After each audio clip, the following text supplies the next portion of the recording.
छाती ठोक सांगतो, महाराष्ट्रातल्या कोणत्याही नेत्यांनी 1 तासाच्या आत राहुल गांधींची अपॉइंटमेंट घेऊन भेटायला जाऊन दाखवावं. तुम्ही राहुल गांधींच्या क्लोज होते ना, म्हणजे त्याच्या जवळच्या सर्कलमध्ये होते, पर्सनली ओळखतात. काय वाटतं त्यांचं काय चुकलं, काय आवडतंय, काय ऍक्सेसिबलच नाही ना. तुम्ही ट्राय नाही केलं पदवीधरच्या वेळी? टॉप केलं ना त्यावेळेस. पंजाबमध्ये भारत जोडो यात्रा चालू होती, मी संपर्क केला, संपर्क झाला नाही. इलेक्शनच्या नंतर एक दिवस संपर्क झाला, मला सांगण्यात आलं भेटायला येईल. मी भेटायला जाण्याचा प्रयत्न केला, मला अपॉइंटमेंट दिली नाही. माझ्या वडिलांनी 3 वेळा पत्र लिहिलं, वडिलांना पण निलंबित केलं ना माझ्या. हो हो बरोबर. माझे वडील तर असे हार्डकोर काँग्रेसी आहेत, त्यांच्या रक्तारक्तात काँग्रेस आहे.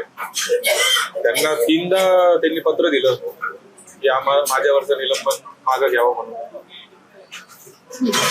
असं 3 वेळा पत्र दिलं, पण त्याचंही काही झालं नाही.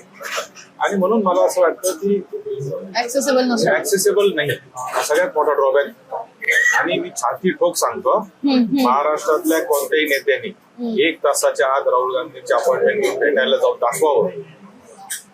कोणत्याही नेते, कोणत्याही प्रदेश अध्यक्षांसह कुणी दाखवावं 1 तासात, फोनवर बोलून दाखवावं. आणि असं जर नेतृत्व असेल तर खालच्या कार्यकर्त्यांनी कोणाच्या भरोश्यावर लढाई करायची आणि कोणाच्या भरोश्यावर बाजू घ्यायच्या, ही खरी वस्तुस्थिती आहे.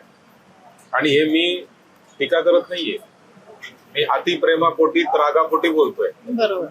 कारण माझं प्रेम आहे त्या संघटनेवर, ज्याच्यात मी 20 वर्ष काम आहे. अर्थात आहेच, असं कधीच होत नसतं. ठीक आहे, राजकीय भूमिका माझी उद्या कदाचित बदलेल, परंतु याचा अर्थ हा नाही की ज्यांनी मला ओळख दिली, ज्यांनी मला संधी दिली, ज्यांनी मला आजपर्यंत मित्रपरिवार दिला, जो माझ्या बरोबर आयुष्यभर राहणार आहे, त्याच्याबद्दल कृतज्ञ होणं हे माझ्या रक्तात नाही.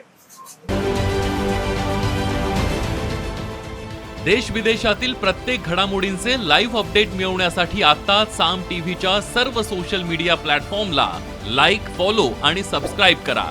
तसंच सर्व नोटिफिकेशनसाठी बेल आयकॉन प्रेस करायला विसरू नका.